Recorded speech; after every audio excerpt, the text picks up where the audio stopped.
We always think that the conflicts are the problems, but I think we need the conflicts to progress, or we will be staying in the same world, which probably in the medieval era, or same colonialism, same apartheid, or Palestine will never become a state.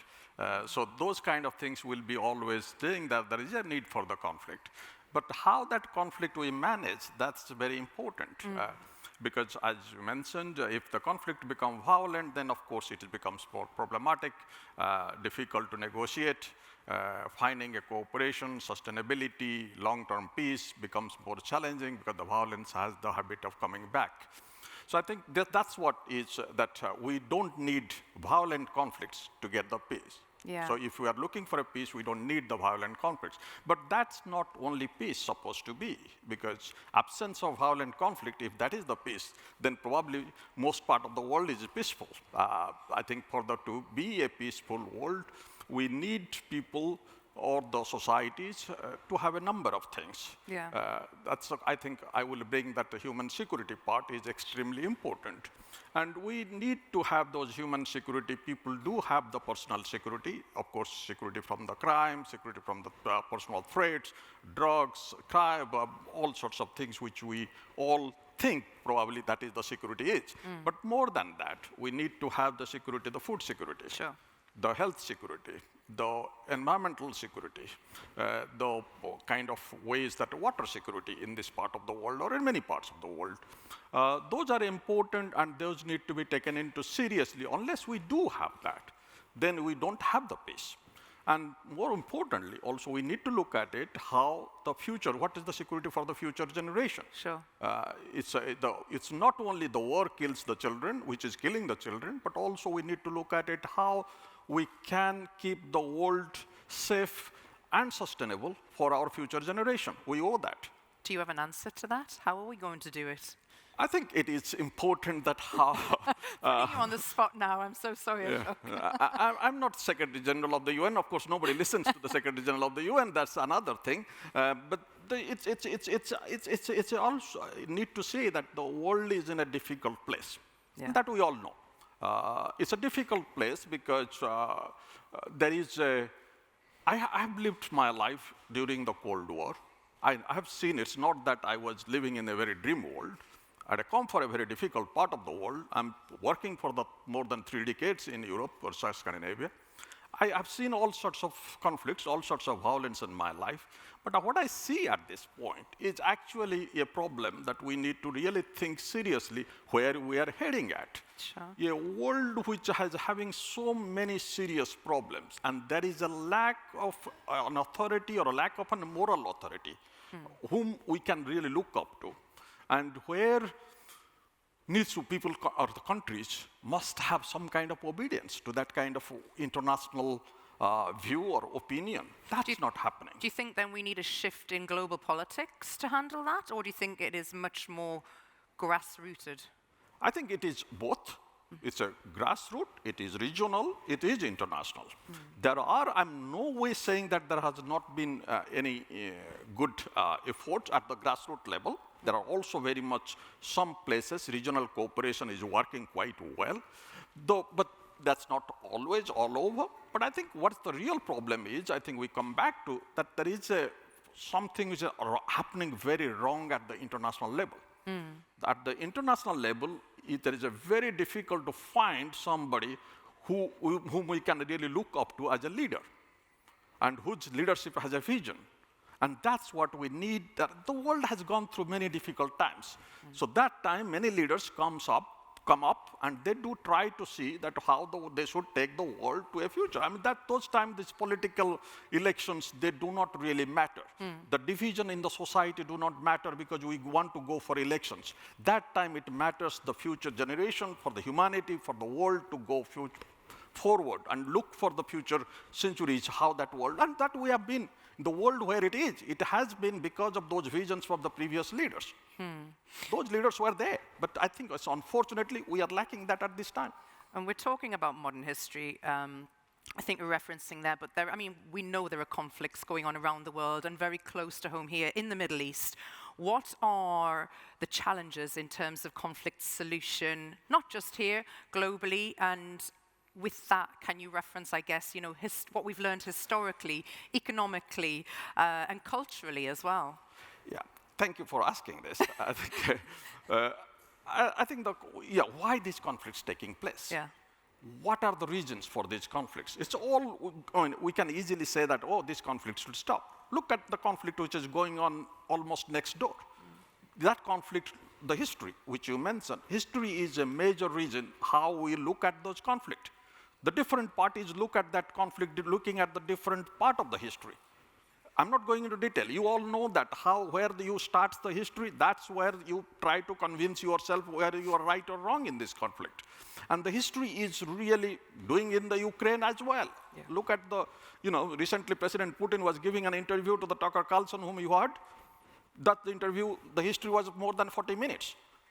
So those histories are there. So depending on where we start the history, where you get the history. History makes these things. Then also economic inequality, sure, which is becoming a much larger issue, much more difficult issue in this part, anywhere in the world. So what does economic inequality raise? What is the biggest challenge and problem that raises? Recently, Oxfam brought out a report which 5 leaders, or the 5 rich people, doubled their income in the last 5 years. Whereas billions have gone back to poverty. Okay. And with that, how do you expect those countries? We look at, recently I was being asked by the journalists that what will happen. This kind of income inequality between regions, between countries, between society, between people is certainly going to lead to the conflicts, certainly going to lead to the violence. The reason is people, when they're all poor, I'm sorry to say, they don't really revolt. But when they revolt, because you become more richer than me, because I think I'm also as good as you, but why you got much richer and I got so poor? That's called the relative deprivation. So when I find that the other people, other group, other ethnic group, other country getting more richer than me, then of course I will have much more issues to fight for. And I think that's what we are not really addressing at the global level, that how to stop, how to make those kind of gross income inequality, which is affecting the world and affecting different societies. So who takes charge of that? That's again, we are lacking some leadership at the international level. We have made our international organizations completely useless in the recent years. And the difficult, look at what is happening. How to really address this? Who will take in charge? We have been discussing that one veto can really dismantle the whole thing of the international community. We must realize that this one man's or one country's veto should not really put the whole world into this kind of tailspin. And how to deal with it? Of course, there are all these issues that we should reconstitute the Security Council, we should do that, we should do this. But I think there is also, we need to realize there are limitations. There are all kinds of, there are many candidates to become the members of the Security Council. How you really deal with it? But with the given situation, every country, if you look at the constitution, they do have some sort of vetoes. But those vetoes can be overridden. And those veto overriding possibilities, we need to bring it that you cannot, one or two countries cannot bring the veto and really put the whole world into this issue. That has made the Security Council useless. That has made the international organizations useless. All have been blaming the international UN. UN's budget is how much? $65 billion per annually. We spend $2.3 trillion in the war, in the putting the people in preparing the military. We don't have $100 billion for the climate change. This is a joke. How do you expect the world to really get into this? Of course, we all need to see hope. I am old now. I, of course, see the younger generation to see the hope. We all need to see the hope. But how we will see the hope if we don't work for it, we don't bring these issues to the forefront, we don't discuss about it, we don't debate about it, and we don't really make something out of it. If we just sit down and say that things will come, things had gone bad, things had gone better, nobody will change it. You have to change it. Well, we talk about nations and governments and institutions.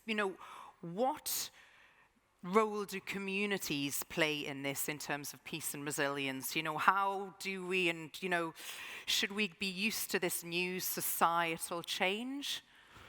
That's another excellent question. Yes, the thing is, those community and societies do have a role to play, and it's a very significant, important role to play. And this is where it comes, where we are also as a society we have become.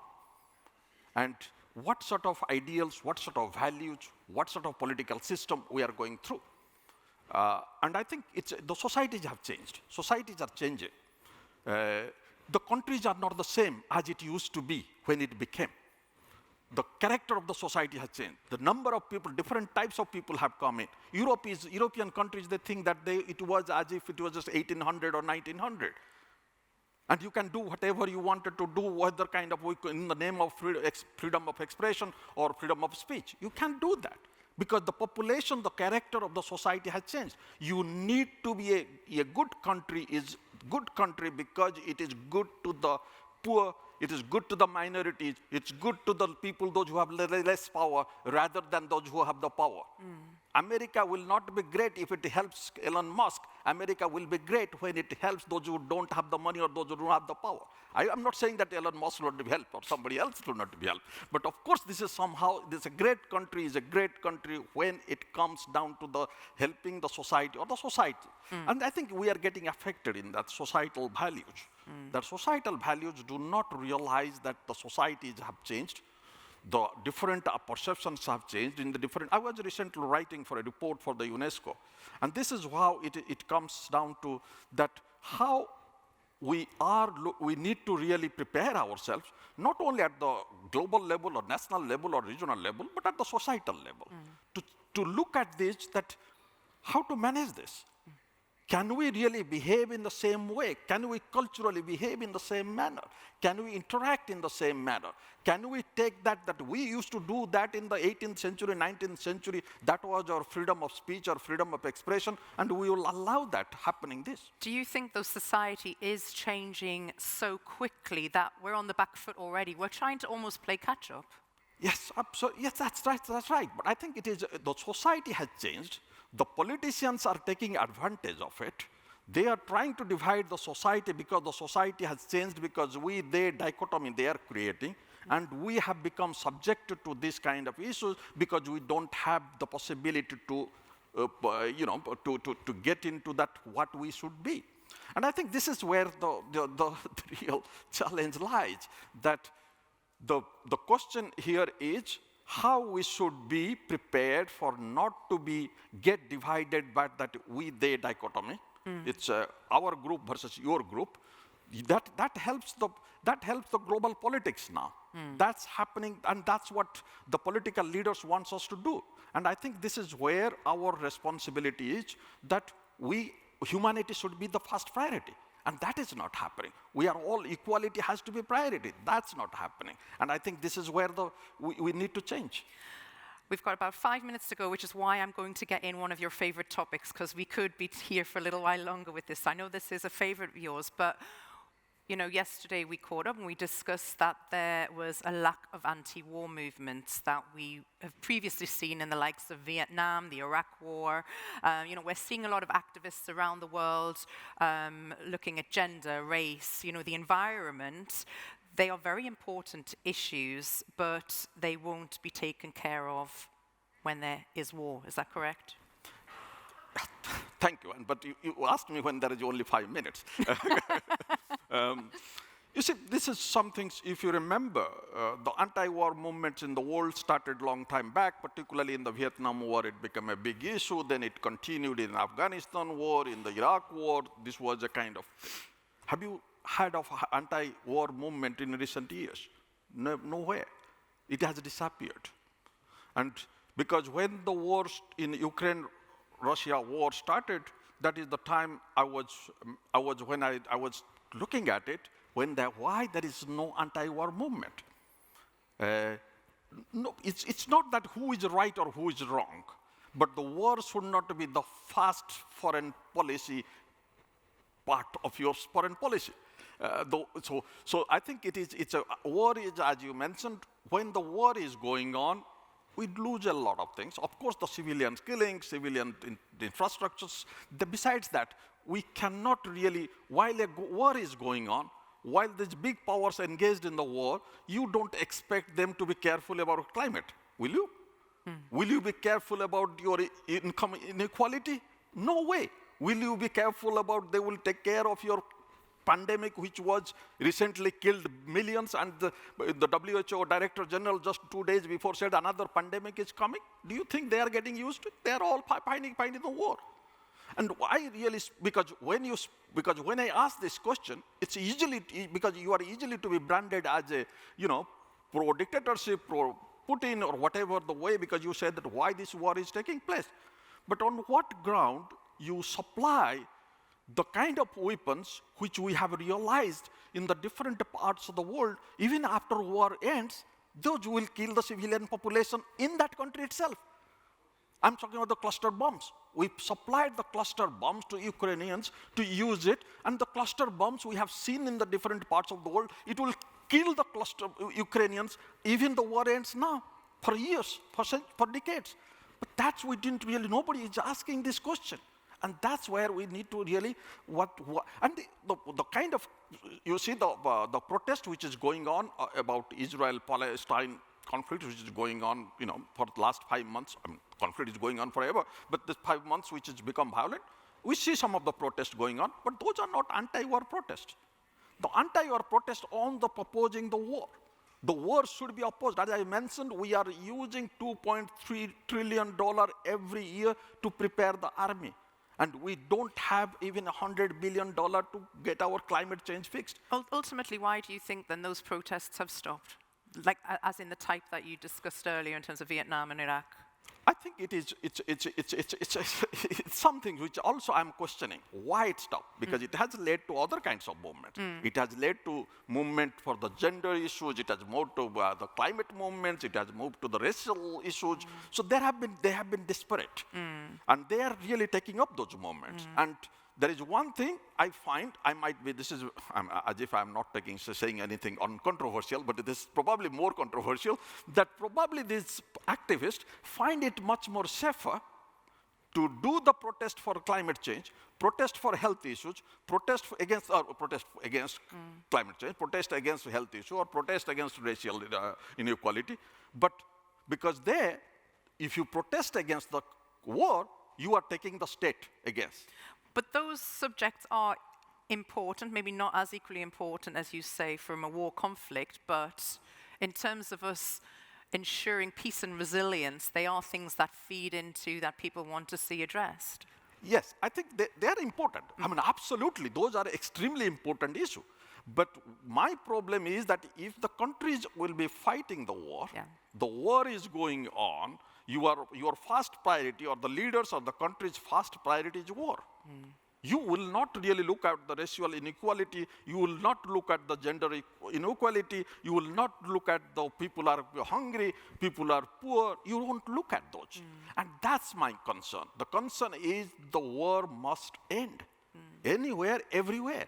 If we don't do that, then of course the world is facing a number of serious challenges. As we mentioned, I keep mentioning climate change. I'm mentioning hundreds of billions of people, millions of people going without food. People are dying because of the various diseases. The world needs all sorts of coming together. We need a larger cooperation, and that will only happen. First, we need to stop the wars. So how can policymakers, I'm just aware we're running out of time, how can policymakers ensure that crisis response plans are adaptable to all types of crisis globally? And as you say, it's a very evolving nature, these challenges in today's world. Yeah, I think it's a coming together. It's at the top level, at least they need to see that this is not working. This is going to be very difficult. Even the people it's not long sustaining.